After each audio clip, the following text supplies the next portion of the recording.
नमस्कार प्रशिक्षकों, आप सभी का बहुत बहुत स्वागत है आपके अपने करेंट हेवन के यूट्यूब चैनल पर। आपको पता है कि आपका यह डीएलएड 4th सेमेस्टर के मैथ के क्लास चलाए जा रहे हैं और बाकी सभी क्लास यहाँ पर चलाए जाएंगे। इसके लिए पूरा आप लोग निश्चिंत रहिए। साइंस की क्लास भी हम रात में 9 बजे लेते हैं, उसको भी आप देखा करिए डेली। और मे भी 1-2 दिन अगर क्लास नहीं आता है तो कोई इसमें हमें नहीं लगता है कि आपको कोई दिक्कत प्रॉब्लम या फिर कोई भी दिक्कत होना चाहिए। इससे जिस दिन क्लास नहीं आता है उस दिन आप पिछले क्लास को रिवाइज कर लिया करिए, जिससे कि आपका भी रिवाइज हो जाए। और बाकी के कोई प्रॉब्लम रहता है तभी मैं ऐसा करता हूँ, या फिर बहुत ज़्यादा थक जाता हूँ या फिर बहुत ज़्यादा डिस्टर्ब हो जाता हूँ, फिर उसके बाद ही मैं ऐसा कदम उठाता हूँ कि मैं आज क्लास नहीं लूँगा। नहीं तो फिर डेली क्लास आ ही रहे हैं, आप उसे देखिए। और एग्ज़ाम में भी लंबा वक्त है, लगभग 2.5 महीने हैं, तो आप धीरे धीरे ही प्रिपरेशन करते रहेंगे तो सारी चीज़ें अपने हिसाब से सही होती चलेंगी। और रही बात, अगर यहाँ पे आपके भाई बहन जो 2nd सेमेस्टर के हैं, उनके भी मैं क्लास मैथ का एक ही दिन में समाप्त किया हूँ, तो इसमें कोई दो राय नहीं होना चाहिए। और ना ही आपको एक तरह से ऐसा ना हो कि आपका विश्वास मतलब नहीं टूटना चाहिए। मेरे कहने का मतलब यह है कि मैं जब विश्वास दिलाया हूँ तो आपको सारे क्लासेस मैं लूँगा और बहुत ही अच्छे तरीके से लेंगे। और इसमें क्या है कि देखिए 13th नंबर का आप क्लास चैप्टर नंबर करने वाले हो। मात्र 6 चैप्टर और बचे हैं, आप में 6 चैप्टर बचे हैं, मात्र 6 दिन अगर हम चाहेंगे तो और लगेंगे। इसके बाद आपका महामैराथन क्लास सीरीज वाला पूरा का पूरा राजन सीरीज, पवन सीरीज, यह सब क्लासेस आने लगेंगे, है ना। और आगे बात, उसमें इंग्लिश भी क्लास बच्चे कह रहे हैं चलाने के लिए, तो इंग्लिश वाला भी क्लास चलाया जाएगा। तो आप लोग के लिए बस एक यही सूचना रहती है कि आप लोग बस डेली क्लास फॉलो करिए और ज़्यादा से ज़्यादा शेयर करिए। बस एक दुआ मेरे कू के लिए, और मेरी सारी दुआएं आप सभी के लिए। इतने सारे लोग मिलकर एक बार कू के लिए दुआ किया करिए। और कू समझ ही रहे हो, कू और एक प्यारा सा वर्ड है कू। और रही बात, हमारी सारी दुआएं आप सभी के साथ, और हमारा सारा का सारा जो परोपकार होगा आपके साथ ही रहेगा। हर एक चीज़, जितनी भी हमारी मेहनत होगी सब रंग लाएगा, हम दोनों का मेहनत रंग लाएगा, इतना ध्यान रखना। आप सभी के साथ मिलकर हम दोनों लोग साथ में मेहनत करेंगे, इस बात की गारंटी है। बहुत अच्छे तरीके से मेहनत करेंगे इस बार। बैक वगैरह कुछ नहीं, बहुत अच्छे नंबर से क्लियर होगा मैथ वगैरह, जितने भी सब्जेक्ट होंगे आपके। इस चीज़ को ध्यान में देना है आपको ना। चलिए हम लोग स्टार्ट कर लेते हैं बहुत अच्छे से मैथ। यह अब हम लोग करने वाले हैं 13वें नंबर का चैप्टर। 13वां नंबर चैप्टर क्या है भाई, देख लो। हम देखे भी नहीं है कौन सा चैप्टर है, लेकिन यह है कि हम 12 नंबर तक कंप्लीट कर लिए थे शायद ना, 11 हो गया था, जिसमें कि आपके साइन फंक्शन वाले रूल थे सारे, थीटा वाले, ये वाले हो गए थे। इसके बाद हम लोग किस पर थे, 12 नंबर का लंबवृत्तीय बेलन शंकु वाला भी हो गया था। जो बच्चा नहीं देखा है वह ज़रूर देख लेंगे, उनसे रिक्वेस्ट है। हाँ 13 नंबर हमने सही बोला। देखिए इसमें समीकरण है भाई, गुणनखंड विधि से समीकरण को सॉल्व करने की बात कही जा रही है। और इसमें एक समीकरण दे देगा, उसमें 2 अचर राशियाँ होंगी, चर और अचर राशियाँ, उसको निकालना होगा। चर राशियाँ क्या होती हैं, अचर राशियाँ क्या होती हैं, पहले आप यह जान लीजिए। देखिए 2 राशियाँ होती हैं, एक चर होता है जिसे हम कहते हैं चर मतलब कि वेरिएबल होता है, वेरिएबल होता है जो हमेशा बदलता रहता है, जिसका मान बदलता रहता है किसी भी समीकरण में। किसी भी एक समीकरण के लिए उसका मान एक तरह से एग्जैक्ट नहीं होता है, यह कह लीजिए। जैसे x का मान है तो x का मान किसी अन्य समीकरण में 1 आ सकता है, किसी अन्य समीकरण में 2 आ सकता है, किसी और अन्य समीकरण में 3 भी आ सकता है। तो इस तरह से इसे हम कहते हैं चर राशियाँ, जो चरता रहता है, जो वैरी करता है ना। इसके बाद होता है एक अचर राशि। अचर का मतलब होता है कांस्टेंट।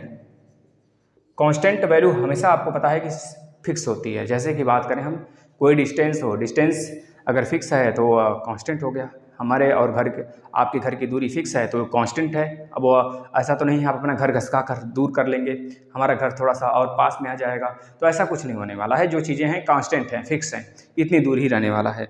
जैसे कि 1 2 3 4 5 जितने भी काउंटेबल हो गए, है ना, जिसको भी आप काउंट कर सकते हो, वो सब के सब क्या हैं, फिक्स वैल्यू, यानी कि अचर है, यानी कि कांस्टेंट वैल्यू है। तो हमें नहीं लगता है कि अब इसमें कोई दिक्कत हुआ होगा, थोड़े से एग्जांपल से हमने इसको क्लियर कर दिया होगा। आ जाइए, अब देखिए बहुत सारे समीकरण दिए हैं, एक एक समीकरण को हम सॉल्व करते हुए चलते हैं, उसमें वैल्यू निकालना है। ऐसे ही समीकरण देगा आपको, उसमें एक्स स्क्वायर की वैल्यू निकालनी होगी। रेखीय समीकरण इसे बोलेंगे, लीनियर इक्वेशन। जैसे आपको दिया गया है, पहला क्वेश्चन दिया गया है इस चैप्टर का, इस चैप्टर का नाम भी अच्छा मैं लिख देता हूँ, है ना, वर्ग समीकरण है। लिख लीजिए, गुणनखंड विधि से समीकरण को सॉल्व करने की बात कही गई है, वर्ग समीकरण। गुणनखंड विधि से सॉल्व करना है आपको ना, इसको लिख लीजिए, गुणनखंड विधि से सॉल्व करना है। कोई सा भी समीकरण दे देगा उसको आप गुणनखंड विधि क्या होता है मैं एक एक न्यूमेरिकल लगवाऊंगा, आप लोग बिल्कुल चिंतित ना हो, है ना, निश्चिंत होकर बस देखते चलिए एक एक वीडियो।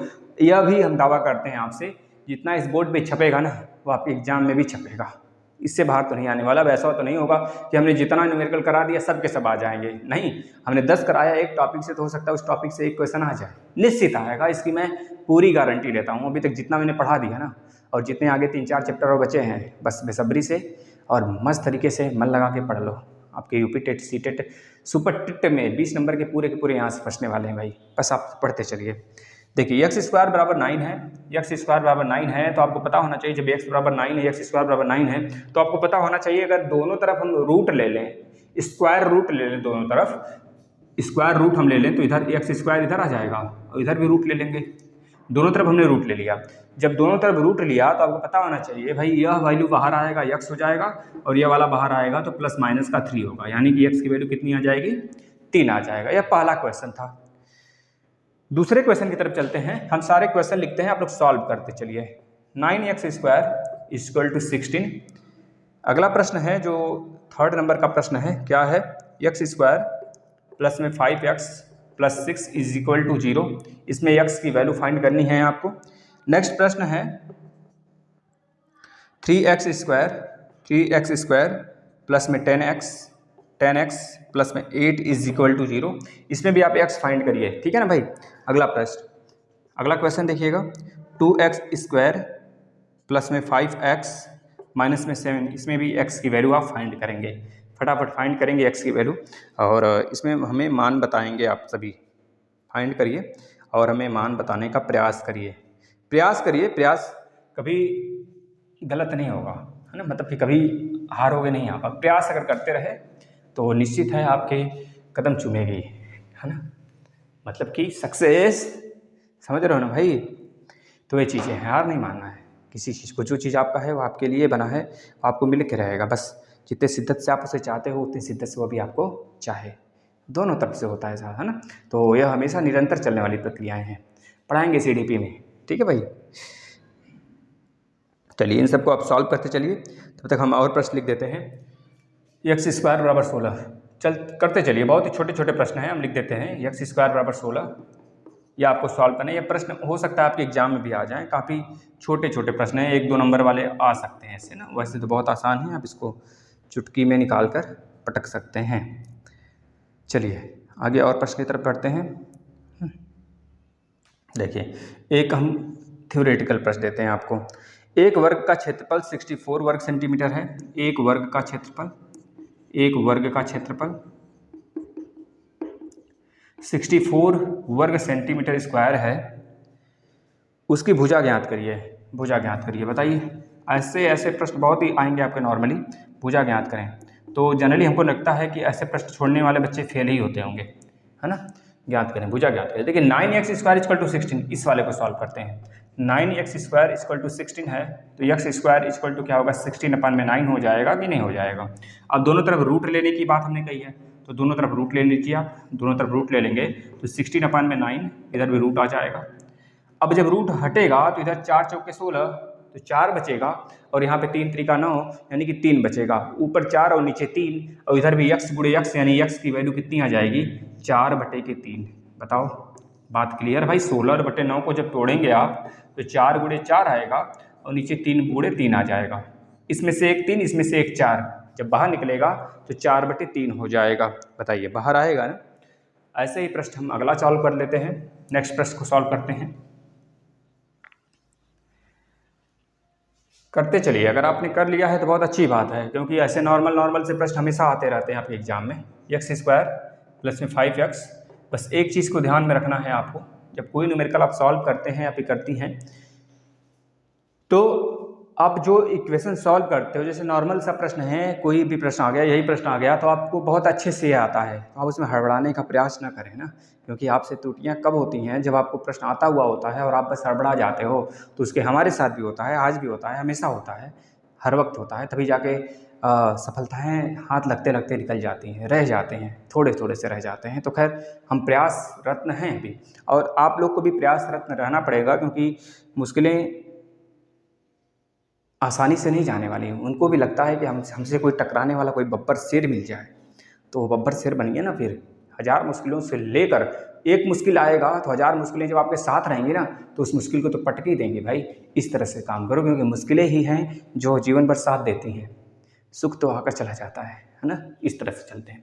तो x square plus 5x plus 6 is equal to 0 है। तो मेरे भाई बताना, ऐसा कोई दो नंबर ढूंढना जिसका मल्टीप्लाई से 6 आ जाए, और कोई ऐसा दो नंबर ढूंढना जिसका एडिशन या फिर सब्सट्रैक्शन 5 आ जाए, यानी कि जोड़ या फिर घटाओ 5 आ जाए और गुणा करें तो 6 मिल जाए। ऐसे कोई दो नंबर तो आपको पता होगा, 3 और 2, 3 और प्लस 2 जोड़ेंगे तो 5 मिलेगा, और 3 और 2 का गुणा करेंगे तो 6 मिलेगा। तो यानी कि एक्स स्क्वायर प्लस में 3x और प्लस में 2x और प्लस में 6 इज इक्वल टू 0, यानी कि इन दोनों को साथ में लेकर, इन दोनों को साथ में लेकर चलेंगे। इसमें से x कॉमन करेंगे तो क्या बचेगा, x प्लस 3 बचेगा, और इसमें से प्लस 2 का कॉमन करेंगे तो x प्लस 3 बचेगा कि नहीं बचेगा, बताना जरा। अब देखना, इस पूरे में से आप x प्लस 3 कॉमन कर सकते हैं, तो x प्लस 3 हमने कॉमन कर लिया, तो क्या बचा, x प्लस 2 बच गया बराबर 0। अब यहाँ से x के दोनों वैल्यू क्या आएंगे, माइनस में आएंगे। इसके इक्वल टू आप 0 कर लीजिए और इसके इक्वल टू भी 0 कर लीजिए, तो x इक्वल टू माइनस का 2 और x इक्वल टू माइनस का 3 आ जाएगा। ठीक है मेरे बब्बर शेरों, चलिए आ जाओ।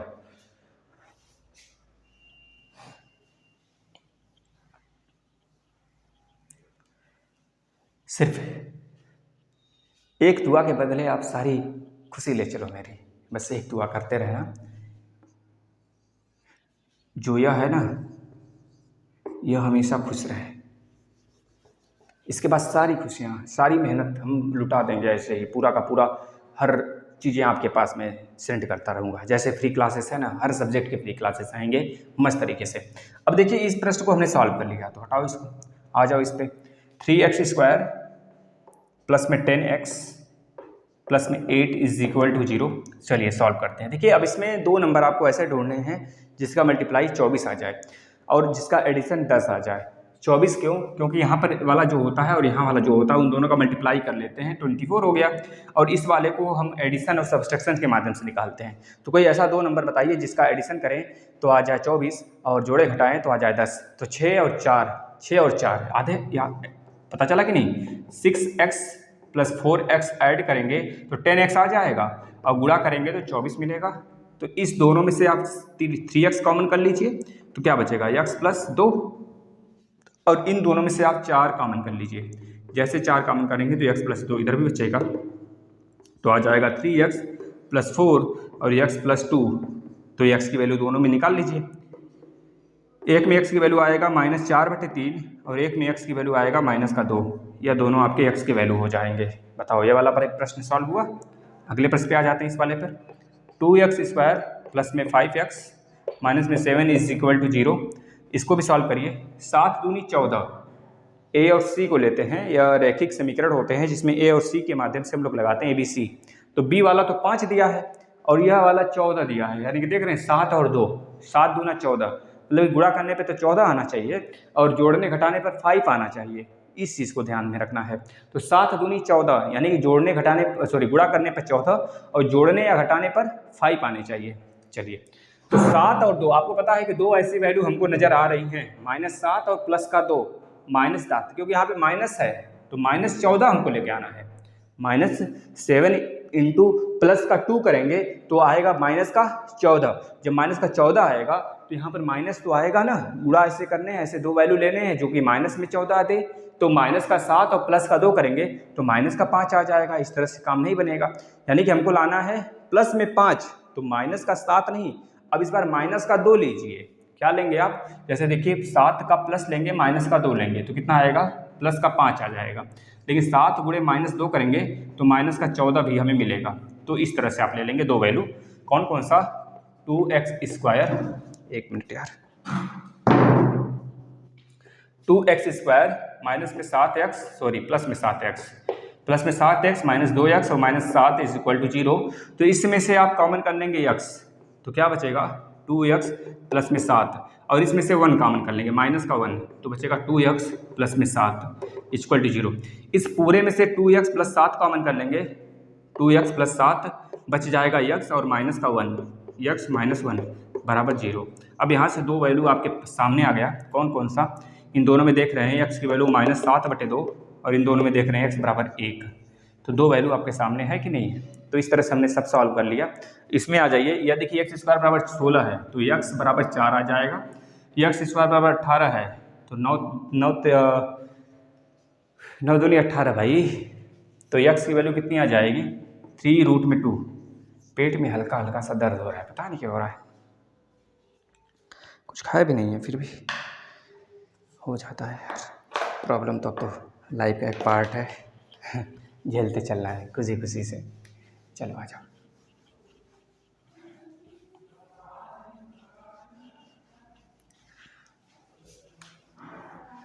अब देखिए बहुत सारे प्रश्न हैं, अब ये चीज़ें देखते चलिए, हम एक एक प्रश्न आपको सॉल्व कराएंगे। इतना तो मैं विश्वास के साथ कहूँगा, इस चैप्टर से क्या जितने मैथ में पढ़ा रहा हूँ इससे एक भी बाहर नहीं आने वाले हैं। बस आप लोग शिद्दत के साथ पढ़ाई करते चलिए और उसका प्रैक्टिस जरूर लगाइए। मैं यहाँ पर जो लगा रहा हूँ, एक बार आप उस वीडियो को स्टॉप करके उस प्रश्न को खुद से लगाने का प्रयास करेंगे ना।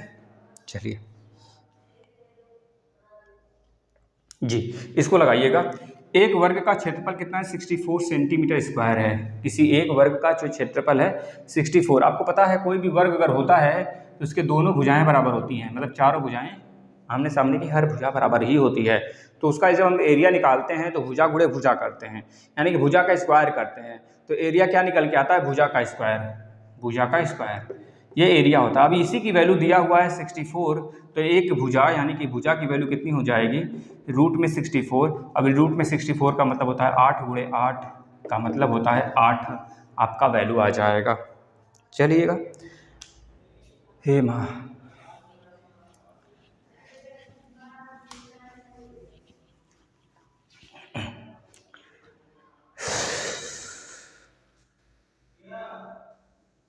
न जाने क्यों पहले इतना स्वस्थ रहता था, अब थोड़ी थोड़ी सी दिक्कत आ जाती है ना तो लगता है कि बहुत अंदर से बहुत ज़्यादा तकलीफ़ें आ जाती हैं। पहले बहुत स्वस्थ रहता था लेकिन पता नहीं क्या हो गया है प्रभु। देखिए इस प्रश्न में जैसे स्क्वायर वाला था ना, अब आपको मंदिर का स्क्वायर दे सकता है। कोई मंदिर है स्क्वायर नुमा बनाया गया है जिसका वैल्यू है 121 वर्ग सेंटीमीटर। तो बताइए उस मंदिर की एक भुजा का साइड बताइए कितना होगा, मतलब एक साइड का मान कितना होगा, एक भुजा का मान कितना होगा। तो आप बता सकते हैं ना। इस तरह से आपको, जैसे हमने कोई एक वर्गाकार क्षेत्र लिया था तो उसमें मंदिर भी ले सकता है, किसी एक प्लेस को भी ले सकता है, तो कुछ भी वैल्यू लेकर आपको पूछ सकता है। जैसे इसमें पूछा गया है एक वर्गाकार मैदान का क्षेत्रफल 121 वर्ग सेंटीमीटर है, उस वर्गाकार मैदान का परिमाप बता दीजिए। तो जो ये एक भुजा पता चल गया तो 4 का उसमें गुणा कर देंगे, यही तो परिमाप होता है। किसी भी आकृति का परिमाप का मतलब उसके चारों तरफ का एडिशन है ना, चारों तरफ का एडिशन कर देते हैं। चलिए एक प्रश्न लगाते हैं हम लोग, ध्यान से आप लोग देखेंगे। एक वर्गाकार मैदान का, एक वर्गाकार मैदान का, एक वर्गाकार मैदान का, एक वर्गाकार मैदान का क्षेत्रफल जो है, एक वर्गाकार मैदान का क्षेत्रफल 121 वर्ग सेंटीमीटर है। तो मैदान का परिमाप ज्ञात करिए। इसको आप सभी लोग कॉपी पे लगाना शुरू करिए। तो क्या बोला गया है? मैदान का परिमाप ज्ञात करिए। चलिए इसको सॉल्व करिए कॉपी पे। भाई राइटिंग पे न जाना, राइटिंग तो मेरा पता नहीं किससे और उड़ जाता है ना, राइटिंग पे नहीं जाएंगे आप लोग। देखिए कहीं मात्रा वगैरह में भी अगर गलती हुई हो तो माफ़ी दीजिएगा।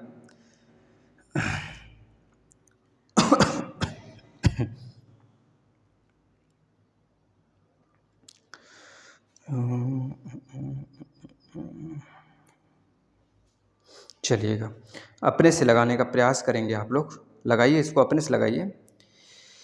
देखिए बहुत सारे ऐसे प्रश्न हैं जो आपको आने चाहिए। जैसे कि यह प्रश्न दिया गया है, देखिए पूछा भी गया है x² प्लस में x माइनस में 6, इसमें x का वैल्यू बता दीजिए, है ना।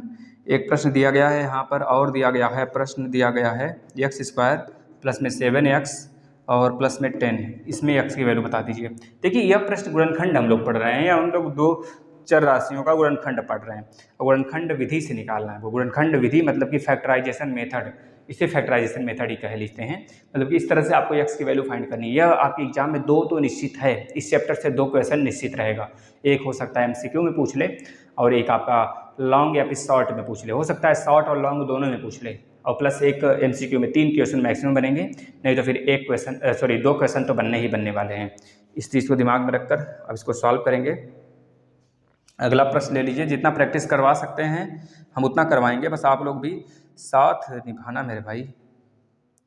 ये तो हो गया ना जी 8 त्रिक 24 वाला, और 6 चौके 24 हुआ था कि 8 त्रिक 24 हुआ था, देख लेना जरा कौन से प्रश्न हुए थे। हाँ, इस प्रश्न को करिएगा, 12x² माइनस 11x माइनस में 15 इज इक्वल टू 0।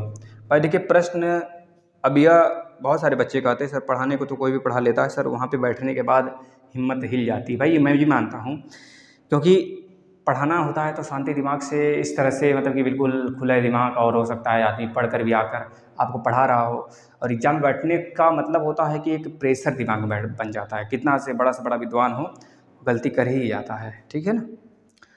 तो इन सब चीज़ों में नहीं जाना है मैं कि सर एग्ज़ाम में बैठेंगे तो आपके साथ भी प्रेशर होगा। भाई होता है, मैं कहाँ कह रहा हूँ मेरे साथ प्रेशर नहीं होता है, सबके साथ वो चीज़ें घटती हैं, घटना है ना। चलिए इस प्रश्न को नहीं लिखे हैं तो इस प्रश्न को भी लिख लीजिए, एक अच्छा प्रश्न है। 3x² माइनस में 10x माइनस में 8 इज इक्वल टू 0। इतने प्रश्नों को पहले सॉल्व कर लेते हैं। एक वर्गाकार मैदान का क्षेत्रफल है भाई 121 वर्ग सेंटीमीटर। हमने बताया था भुजा का स्क्वायर, भुजा का सभी लोग लगाते हुए चलिए, भुजा का स्क्वायर कितना है 121 है, तो एक भुजा का मान कितना आ गया 11 गुणे 11 का रूट में, तो एक बाहर निकलेगा तो 11 आ जाएगा कि नहीं आ जाएगा। मतलब एक वर्गाकार भुजा का जो साइड है, मतलब भुजा है जो उसका मान है 11 है, तो आपको पता है कि मैदान का परिमाप कितना होगा वर्गाकार वाले का, तो आप कहते हो भुजा गुणे 4, भुजा गुणे 4 यही होता है परिमाप। तो भुजा गुणे 4, भुजा है 11, 4 भुजा वाले हैं तो 11 × 44 परिमाप होगा, सेंटीमीटर है तो सेंटीमीटर में, ठीक है ना, क्योंकि भाई एक यूनिट की बात हो रही है, परिमाप का मतलब एक यूनिट की बात होती है, ठीक है ना। चलिए x² plus x minus 6 is equal to 0, देखना जरा, x² प्लस में x minus 6 is equal to 0 है, तो इसमें आपको वही नियम फॉलो कराना है जो 6 है ना, इसको 2 भागों में ऐसे तोड़ना है कि यहाँ पर हमें कोई 2 ऐसा वैल्यू मिल जाए जिसका एडिशन 1 आ जाए और मल्टीप्लिकेशन -6 आ जाए, तो 3 और 2 यानी कि -3 और प्लस का 2, देखना ध्यान से, यानी कि x² प्लस का 3x माइनस का 2x और माइनस का 6 इक्वल टू 0, तो x कॉमन कर लेंगे तो x प्लस 3 बचेगा, -2 कॉमन करेंगे तो x प्लस 3 बचेगा बराबर 0 आएगा, तो x प्लस 3 और x माइनस 2, x माइनस 2 बराबर 0 हो, तो x की वैल्यू कितनी आ गई -3 और x का वैल्यू 2। बताओ भाई, फास्ट नहीं है मेरे मित्र, बस ऐसे ही लगाना है आपको थोड़ा सा, क्योंकि आपने सीख लिया है तो इस प्रकार से लगाएंगे तो सही आएंगे। बताना कि यहाँ पे नहीं समझ में आया। इसमें से आप x प्लस 3 कॉमन करेंगे तो बचेगा क्या, इधर x बचेगा, इधर 2 बचने वाला है, यानी कि x प्लस 3 यहाँ पर आ गया और x माइनस 2 यहाँ पे आ गया, है ना। तो यहाँ पे 0 है, x प्लस 3 को एक बार बराबर करेंगे 0 के, तो यह वाला 3 इधर उठ कर आएगा तो -3 होगा, और -2 इधर उठ कर आएगा तो प्लस का 2 होगा। तो इस तरह से आप बता सकते हैं कि क्या आने वाला है, 2 वैल्यू आपके सामने है। अगले प्रश्न को लेते हैं। नेक्स्ट प्रश्न देखिए क्या है, x² प्लस में 7x और प्लस में 10 इज इक्वल टू 0 है। यहाँ पे 10 है और यहाँ पे 7 है, तो बताओ ऐसा कोई वैल्यू जिसका मल्टीप्लाई करें तो 10 आ जाए और जोड़े घटाएं तो 7 आ जाए। तो 5 दूना 10 होता है ना, 5 दूना 10 का मतलब 5 और प्लस 2 करेंगे तो 7 आएगा, और 5 गुणा 2 करेंगे तो 10 मिलेगा। तो चलिए आ जाइए, x² प्लस में 5x और प्लस में 2x प्लस में 10 बराबर 0, यानी x कॉमन कर लेंगे तो x प्लस 5 बचेगा इधर, और प्लस 2 कॉमन कर लेंगे तो x प्लस 5 बचेगा इधर बराबर 0। x प्लस 5 कॉमन कर लेंगे तो क्या बचेगा, x प्लस 2 बचेगा, और बराबर 0 करेंगे तो x की वैल्यू आ जाएगा -5 और एक वैल्यू आ जाएगा -2। बताओ, बताइए क्या दिक्कत परेशानी है, हमको यही बता दीजिए आप। अभी भी नहीं लग रहा है क्या हो रहा है आपके साथ, बताइए कुछ प्रॉब्लम बताइए अपना, भाई बताओ।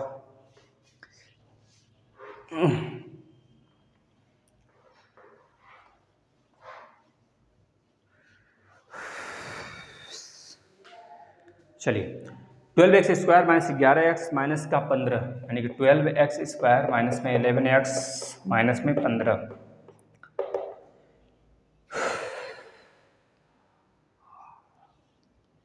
चलिए भाई, इसमें से देखना जरा x कॉमन पहले तो मल्टीप्लाई कर लीजिए।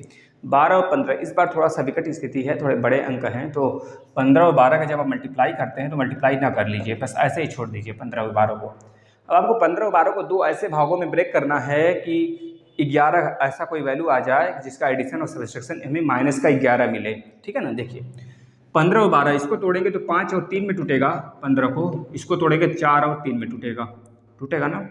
अब आप खुद देख पा रहे हैं 5 चौका 20 और 3 त्रिका 9, 20 और -9 करेंगे तो 11 मिलेगा ना।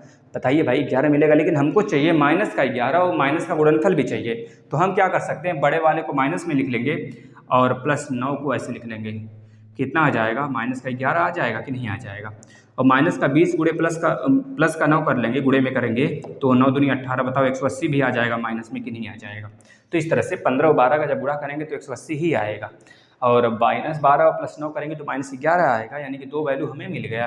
अब इन दोनों वैल्यू को हम इसमें पुट कर देते हैं, माइनस का 20 और प्लस का 9।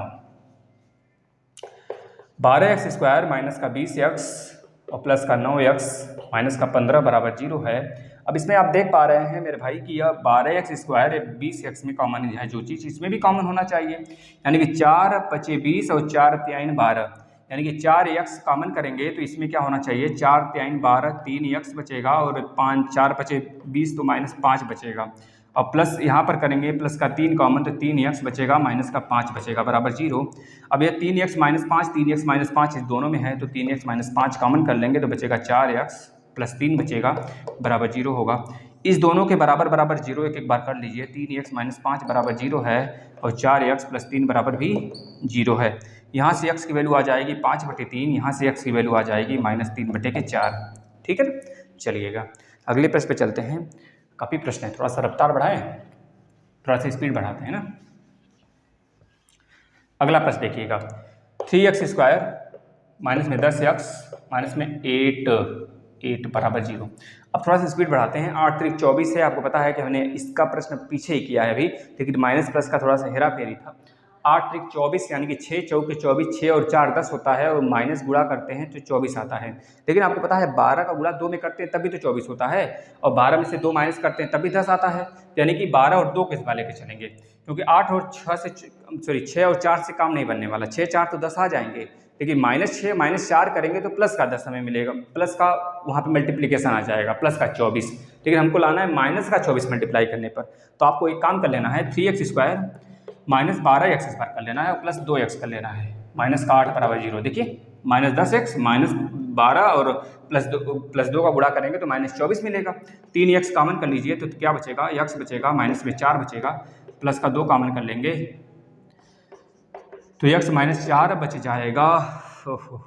x -4 = 0 और 1 करेंगे 3x + 2 बराबर 0। अब देखिए इसके बराबर भी 0 कर सकते हैं, इसके बराबर भी 0, यहाँ से क्या निकलेगा, x बराबर 4 निकलेगा, और यहाँ से क्या निकलेगा, x बराबर -2/3 निकलेगा। ठीक है ना, चलिए अगले प्रश्न पे आ जाते हैं।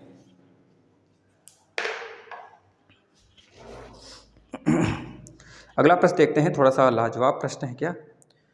चलिए नेक्स्ट प्रश्न पे आते हैं, थोड़ा सा स्पीड में चलेंगे।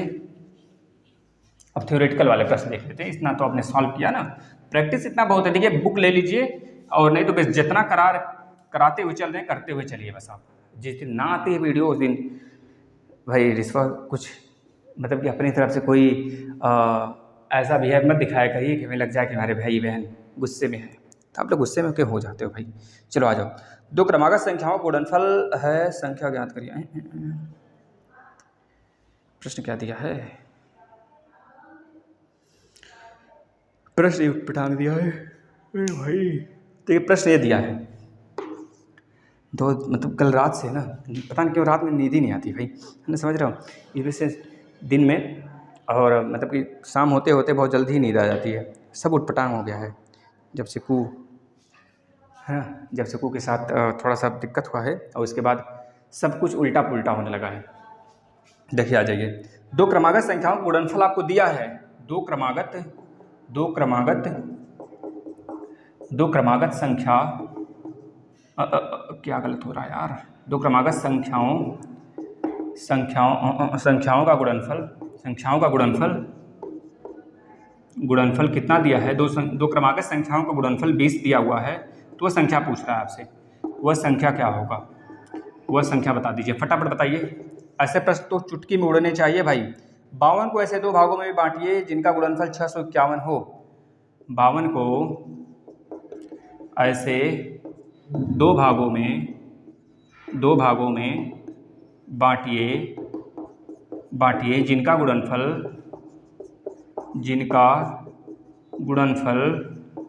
गुणनफल कितना हो, 651 हो, 651 हो। फटाफट बांटिए। अगला प्रश्न देख लीजिए, करिए भाई। x प्लस 6 और x माइनस 5 बराबर 0 है, तो x का मान बता दीजिए। करिए भाई। अगला प्रश्न करिए, 2x स्क्वायर माइनस प्लस में px माइनस में 4 बराबर 0। इसके मूल अगर 2 है, एक मूल इसका 2 है, एक मूल अगर 2 है, तो p का मान बताइए, p का मान कितना होगा इस इक्वेशन में, यह पूछ रहा है। चलिए पहले इतना कर लेते हैं। दो क्रमागत संख्याओं का गुणनफल 20 है, तो वह संख्या क्या होगी, तो मतलब दो क्रमागत में दोनों संख्या पूछ रहा है क्या क्या होगा। तो मान लेते हैं पहला संख्या x है तो दूसरा x प्लस 1 रहा होगा। क्रमागत का मतलब 1 2 3 4 या क्रम से आती हुई संख्याएं होती, क्रमागत संख्याएं है ना। तो यानी एक संख्या x है तो दूसरा x प्लस 1 है, वही पूछ रहा है, गुणनफल 20 है। तो गुणा कर लीजिए, x का गुणा x प्लस 1 में हमने कर लिया तो आ गया 20। मल्टीप्लाई कर लीजिए, x स्क्वायर प्लस में x बराबर 20, तो x स्क्वायर प्लस में x माइनस में 20 बराबर 0। 20 को इधर कर लिया हमने। अब बताइए ऐसा कौन सा ऐसा दो नंबर है जिसका एडिशन 1 आ जाए और उसी का गुणनफल माइनस का 20 आ जाए। तो आपको पता होना चाहिए 4 और 5, 5 बड़ा होगा कि छोटा होगा माइनस में, तो बताओगे माइनस वाला बड़ा होगा, सॉरी माइनस वाला छोटा होगा। देखिए x स्क्वायर प्लस में 5x माइनस में 4x माइनस में 20 बराबर 0। अब आप देखो 5 में से 4 माइनस करोगे तो x मिलेगा, 5 चौके 20 करोगे तो माइनस का 20 मिलेगा भाई ना। तो इसमें से x कॉमन करिए, तो x प्लस 5 बचा और इसमें से माइनस 4 कॉमन कर लीजिए, तो x प्लस 5 बचेगा बराबर 0 कर लीजिए। देखिए क्या आ गया, वैल्यू निकल गया, x प्लस 5 और x माइनस 4 बराबर 0। तो यहाँ से आप निकाल सकते हैं x की वैल्यू 1 माइनस 5 और एक x की वैल्यू 4, बस हो गया। दो क्रमागत संख्याएं आपको पता चल जाएगी। अगर पहली संख्या आप -5 मानते हैं, देखो माइनस से कुछ लेना देना नहीं है, ये इस पे आ जाइए। अगर पहली संख्या आप 4 मानते हैं तो दूसरी संख्या 5 आएगी, यही आपकी संख्या है, 5 के 20 आपके सामने है। आइए अगले प्रश्न पे चलिए। 52 को ऐसे दो भागों में बांटिए जिनका गुणनफल 651 हो। 651 651। 52 को ऐसे दो भागों में बांटिए जिनका गुणनफल 651 हो। अगर हम पहली वैल्यू मानते हैं x, अच्छा रहने दो, अगर पहली वैल्यू हम मान लेते हैं x मान लेते हैं, दूसरी वैल्यू आपको मानना पड़ेगा 52 माइनस x भाई, तभी तो पता चलेगा। 52 को दो भागों में बांटा, 52 से ज़्यादा नहीं जाना है, 52 से कम, 52 को ही बांटना है। तो एक तो 52 से छोटा होगा या फिर 52 से बड़ा, 52 से दोनों छोटे ही होंगे ना वैल्यू। जैसे कि 4 को दो भागों में बांटना है तो कोई 3 और 1 लेगा, कोई 2 2 लेगा, कोई 0 4 ले लेगा, कोई 3 प्लस का 5 और माइनस का 2 ले लेगा, माइनस का 1 ले लेगा, इस तरह से संख्याएं लेगा ना भाई, समझ रहे हो नहीं। मतलब कोई 4 से ज़्यादा नहीं जाना है। अगर 4 को 3 भागों में बांटना है तो इस तरह से 52 को जब दो भागों में बांटना है तो 52 से ज़्यादा नहीं जाना है। अगर पहला x है तो दूसरा 52 माइनस x है। अब बोला है दोनों का गुणनफल x और 52 माइनस x, 52 माइनस x का जो गुणनफल है वो कितना है, 651 है। तो गुणा कर लो भाई, एक तो 52x आ जाएगा, गुणा करो, पहले एक तो माइनस x स्क्वायर और एक तो प्लस का 52x, अब इधर आ जाएगा अभी तो माइनस 651 बराबर 0। माइनस कॉमन कर लो सब में से, तो x स्क्वायर माइनस का 52x प्लस का 651। भाई देख लो कितना खतरनाक प्रश्न बना है। अब 651 किससे कटेगा भाई, 6 6 12, 3 से कट रहा है, 3 से कटेगा भाई। तो 3 से कटेगा तो 3 दूना 6 और 3 एकम 3, 3 7 21। अब किससे कटेगा, 7 1 8 2 10। भाई किससे कट जा मेरे लाल, किससे कटेगा तू, 3 से तो कट गया, 3 से कटा था तभी तो हमने इसको लाया। 1 मिनट, अब किससे कटेगा तू भाई, 7 से कट जाएगा, फिर 3 से कट रहा है क्या, 7 से कटेगा, 7 3 21, 7 1 7, फिर 31 से कटेगा। भाई बड़ा खतरनाक प्रश्न था। अब देख लो भाई, अब 52 लाना है और 31 है, 7 3 21 और 31, 21 और 31 मिलके ही तो 52 बनाता है। 21 उधर 31 इधर, यानी कि दो वैल्यू मिल गए, x स्क्वायर माइनस में 31x माइनस में 31x माइनस में 21x और प्लस में 651। बराबर 0। इसमें से कॉमन कर लेंगे x तो बचेगा x माइनस में 31, इसमें से कॉमन कर लेंगे माइनस में 21 तो बचेगा x प्लस 31। ओ माइनस कॉमन किया गया है, माइनस माइनस माइनस, तो x माइनस में 31 बराबर 0। तो एक तो वैल्यू आ जाएगा 31 और एक तो वैल्यू आ जाएगा 21। दो वैल्यू होंगे, एक तो 31 होगा एक तो 21 होगा, दोनों का गुणा करेंगे तो 651 आ जाएगा। ठीक है भाई, अगले प्रश्न पे आ जाते हैं। अगला प्रश्न देखिएगा, नेक्स्ट क्या कह रहा है, x प्लस 6 और x माइनस 5, x प्लस 6 और x माइनस 5 का गुणनफल दिया है 0, तो x का मान पूछ रहा है भाई। ये क्या पूछ लिया फालतू का, -6 और 5। बस अगले प्रश्न पे चलते हैं। 2x² प्लस px माइनस 4 बराबर 0 है। देखना जरा, 2x² plus 5x px, 2x² plus में px माइनस में 4 बराबर 0। मूल उसका 1 2 दिया हुआ है, कोई एक मूल है जो 2 दिया हुआ है, कितना दिया है 2 दिया हुआ है। तो पूछ क्या रहा है, p का मान बता दीजिए। तो मेरे भाई जो x जो p जो मूल दिया है 2 ना, उसी को मान लो आप x की वैल्यू, x का मान मान लो 2, उसको इधर करोगे तो माइनस 2 उधर जाएगा तो प्लस 2, यानी x की वैल्यू आप मान लोगे 2। जब x की बराबर 2 मान लोगे ना, इसमें रख दो 2 का स्क्वायर प्लस में 2p माइनस में 4 बराबर 0। इसमें से देखेंगे 2 दूना 4 दूना 8 होगा, प्लस में 2p है और माइनस में 4 बराबर 0 है। तो 8 में से 4 जाएगा तो कितना बचेगा, प्लस में 4 बराबर 0। तो 2p की वैल्यू कितनी आ जाएगी, माइनस में 4, p की वैल्यू कितनी आ जाएगी, माइनस का 2। ठीक है भाई, इस प्रकार से प्रश्न लगाते हैं। चलिए अगला प्रश्न पे आ जाते हैं। अच्छा ख़त्म ही है भाई, ख़त्म हो गया है। 3 प्रश्न हम लगातार लेते हैं बैक टू बैक, बहुत अच्छे अच्छे प्रश्न, इसके बाद सेशन समाप्त। भाई बता भी दिया करो कितने प्रश्न हमने प्रैक्टिस किए, आपको कितने आए, ये थोड़ा बता भी दिया करो थोड़ा सा। मुझे कुछ दिनों से, लगभग 2 महीनों से हालत ख़राब है मेरी, समझ रहे हो ना। किसी तरह स्वास्थ्य सही रख के मजबूरी हो जाती है, स्वास्थ्य सही रखना है मुझे बस, है ना। थोड़ी सी पहले क्या होता था कि एक मन में वो बना होता था कि अब स्वास्थ्य मेरी किसी भी सूरत में, मतलब स्वास्थ्य कोई बिगड़ता ही ना था, लेकिन अब 2 महीने से ऐसा कुछ हो गया ना भाई, बिन कहे, है ना, कुछ भी हो जाता है स्वास्थ्य को। अब पहले जिम वगैरह भी जाया करते थे, लेकिन अब मन नहीं करता है, लेकिन फिर भी 1-2 दिन गुस्सा होते हैं तो काफ़ी ज़्यादा जिम हो जाता है ना, समझ लो, मतलब बहुत तगड़े वाला हो जाता है। और स्वास्थ्य भी डाउन होने की वजह से पूरे शरीर में फिर से दर्द उठ जाती है पूरी की पूरी। पहले ऐसा नहीं होता था, अब थोड़े बहुत सांस भी फूलने लगते हैं। बस चिंता हो जाती है भाई, चिंता बहुत बेकार चीज़ है। अब ये देखना है कब तक ये चिंता रहेगी। वरना बहुत मुश्किल से मेरे तबीयत ख़राब होते थे, है ना, कभी काल के इस तरह से बिन कहे बारिश हो जाते हैं अब तो। मज़ा आता है भाई, दुख झेलने में भी आनंद आता है, दुख झेलना चाहिए। चलो आ जाओ मेरे भाई, आ जाओ। अब आप नेक्स्ट प्रश्न पे आ जाते हैं। देखिए ऐसे प्रश्न आप करके आएंगे, आपके लिए मैं होमवर्क देता हूँ भाई, इस प्रश्न को आपको करके लेके आने हैं। जैसे x² माइनस में 49 है, तो इसको बताना है आप, इसका आंसर क्या आएगा, x की वैल्यू। एक दिया है 16x² माइनस में 9 बराबर 0, तो ऐसे प्रश्न का आंसर बताना। इसमें से एक आपके एग्जाम में टपकेगा, अरे भाई बताना। ये सब के सब हम बता देते हैं आपको, एक विश्वास है तो विश्वास कर लेना। इन सब में से जितने मैं DLED के क्लास ले रहा हूँ, तो इसमें से अगर 20 नंबर आपके सुपर टेट में आने हैं ना, और यूपी टेट में 30 नंबर आने हैं ना, तो समझ लेना पूरे के पूरे 30 के 30 ऐसे ही छप जाएंगे इसमें। जिस प्रकार से मैं क्लास ले रहा हूँ, अपनी बात बता रहा हूँ DLED की, दूसरों की बात नहीं, क्योंकि मैं थोड़ा डिटेल में भी जाके पढ़ा देता हूँ कि आपको यूपी टेट के लिए मेरी अदर से क्लास ना देखनी पड़ी, अलग से क्लास आप ना देखो मेरा, है ना। यही देख कर भी चले जाओगे तब भी काम हो जाएगा।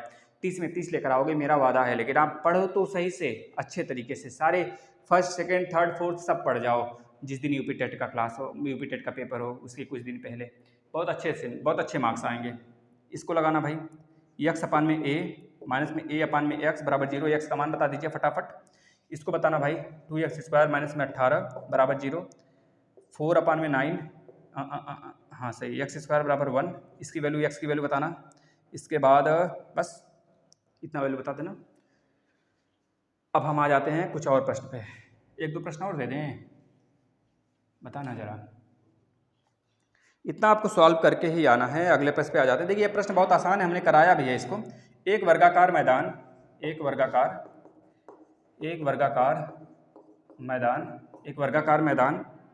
का क्षेत्रफल कितना दिया है, 225 वर्ग सेंटीमीटर, 225 वर्ग सेंटीमीटर दिया है। आपसे परिमाप पूछ रहा है। ऐसा प्रश्न अभी हमने कराया है, आपके लिए होमवर्क रहेगा। अगला प्रश्न, किसी संख्या के वर्ग का 3 गुना, किसी संख्या के वर्ग के 3 गुना कितना दिया है? 3 गुना कितना दिया है? 192 है। 192 है तो वह संख्या बताइए, वह संख्या क्या होगी? वह संख्या क्या होगी बताइए जरा सा।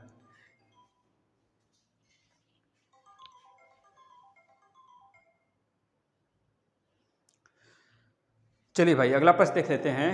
इस प्रश्न को भी आपके लिए होमवर्क है। दो क्रमागत धन पूर्णांकों को ज्ञात कीजिए जिनके वर्गों का योग 545 है।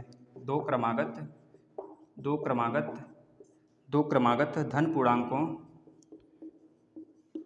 धन पूर्णांकों को ज्ञात करें जिनके वर्गों का योगफल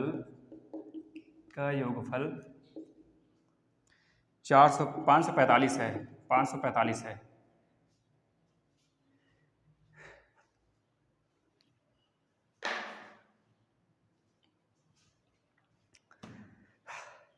चलो आ जाओ भाई।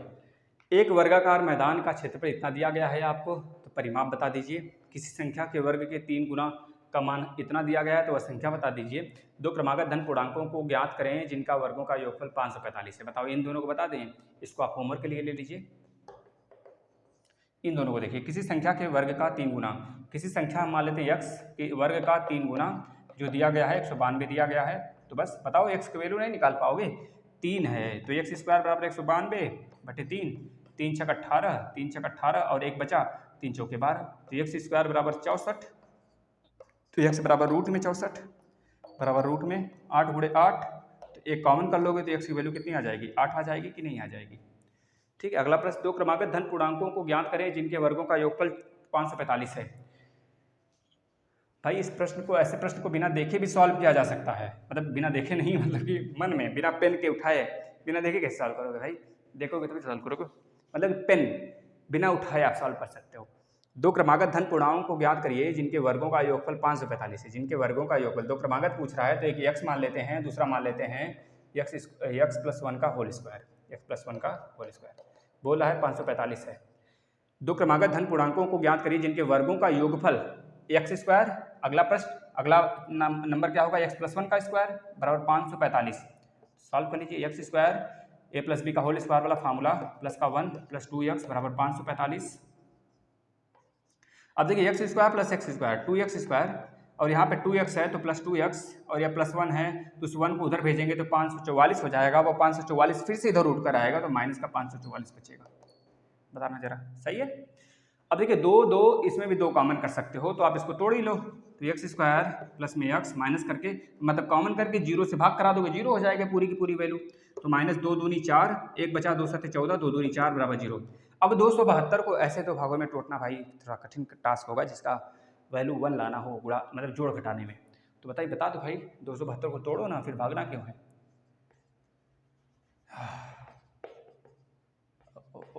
भागना नहीं भाई, तोड़ो इसको, तोड़ो। पहले 2 से काट लो, 2 3 6, 2 छक्का 12, फिर 2 से काट लो, 2 छक्का 12, फिर 2 8 16, फिर 2 से काट लो, 2 3 6, 2 चौके 8, फिर 2 से काट लो 17, फिर 17 मेरे भाई आ गया। 2 दूनी 4, दूनी 8 दूना 16, 17 और 16 है वो वैल्यू। x स्क्वायर प्लस में 16 प्लस में 17x और माइनस में 16x, माइनस में 272 बराबर 0। अगर देखिए इसमें से x कॉमन करते हैं तो x प्लस में 17 बचेगा, और माइनस का 16 इसमें से कॉमन करते हैं तो इधर बचेगा x प्लस में 17 बराबर 0। अब इसमें से आप देख पा रहे हैं x प्लस 17 कॉमन कर लीजिए, बचेगा x प्लस 16, x माइनस 16 बचेगा। तो 2 वैल्यू आ गया ना x का, एक वैल्यू आ जाएगा x बराबर माइनस में 17 और एक वैल्यू आ जाएगा x प्लस x बराबर 16। 2 वैल्यू आ गया। चलिए भाई, ये सेशन भी समाप्त होता है आपका इसके साथ कि लगभग 1 घंटे हो चुके हैं। आप इसको शेयर करिएगा ज़्यादा से ज़्यादा, और आशा करते हैं कि आप सारे क्लासेस मतलब मैथ के जो हो चुके हैं उसको रिवाइज भी कर रहे होंगे, क्योंकि बहुत कम सेशन बचा है। इसके बाद 14वां क्लास है, इसको हम चाहें तो अब जितना बचा है उसको एक ही दिन में समाप्त कर सकता हूं, लेकिन खैर अभी इतनी जल्दी भी नहीं है, तो आराम आराम से चला जाए, एक एक प्रश्न को करते हुए चला जाए। आपका बुक है न्यू, जो लेटेस्ट बुक है इस समय, मतलब कि न्यू पैटर्न पे हर साल एक तरह से कह लीजिए कि वेबसाइट पर देखेंगे तो नया अपडेट आ जाता है, तो उस आधार पे ही क्वेश्चन बनते हैं। तो आप बिल्कुल निश्चिंत रहें, हम बहुत अच्छे बुक से और बहुत ही बेहतरीन तरीके से सारे प्रश्न, हर एक चैप्टर के एक एक प्रश्न भाई, अभ्यास प्लस आपके एग्जाम्पल, सबको मैं एक साथ लेके चल रहा हूँ, बिल्कुल एक भी प्रश्न नहीं छोड़ूंगा, क्योंकि मेरी ज़िंदगी भी तो देने वाली है प्रश्न। चलिए भाई, अब आ जाओ। अब नेक्स्ट चैप्टर कौन सा है, हम आपको नाम बता देते थोड़ा सा। भाई ये तो परेशान कर दिया है, अलार्म इतने लग जाते हैं कभी कभी ना, पता भी नहीं चलता कितने अलार्म लगा के बैठे भाई। चलो, दो अज्ञात राशि वाले रेखी समीकरण है ना, इस बार रेखी समीकरण, इस बार दो अज्ञात राशियाँ वाले होंगे, दोनों अज्ञात होंगे, मतलब थोड़ा सा लंबा प्रश्न होगा, बहुत ही आराम से करेंगे इसको भी। इसके बाद वाला जो नेक्स्ट चैप्टर होगा 15वें नंबर का, 15वां क्या है भाई, आजा तू, हाँ 15वां देखिए भाई, समलंब का क्षेत्रफल, जो आपका समलंब का मतलब कि ट्रेपोजियम जिसे कहते हैं, समलंब चतुर्भुज जो बनता है उसका, है ना, जिसका दोनों पैरेलल साइड होते हैं, एक हाइट होता है, तो पैरेलल साइड का योग बटे 2 गुणे h कर देते हैं हाइट का, तो आ जाता है उसका एरिया। तो इस तरह से हम प्रश्न करेंगे और बहुत अच्छे से करेंगे। रात में साइंस की क्लास हो रही है, उसको देखिए, 2 क्लास हो चुका है, मतलब एक चैप्टर समाप्त हो चुका है आपका, विद्युत धारा। इसके बाद हम लोग जुटेंगे पीरियाडिक टेबल पर, ठीक है ना। तो इस तरह से चलेंगे। आप लोग से विनती है भाई, शेयर करिए ज़्यादा से ज़्यादा, अगर चाहते हैं कि और क्लासेस लगाए जाएँ और सब्जेक्ट के, तो अन्यथा मैं इसी पे स्टॉप कर दूंगा, इसी पे रिवाइज करा दूंगा, इसी का मैराथन करा दूंगा, सिर्फ 3 सब्जेक्ट का, सोशल साइंस, साइंस और मैथमेटिक्स, सिर्फ 3। नहीं तो फिर अगर आप लोग की इच्छा होगी, देखेंगे संख्या बढ़ रहा है, तो भैया सारे क्लास सारे सब्जेक्ट के मैं दूंगा। धन्यवाद।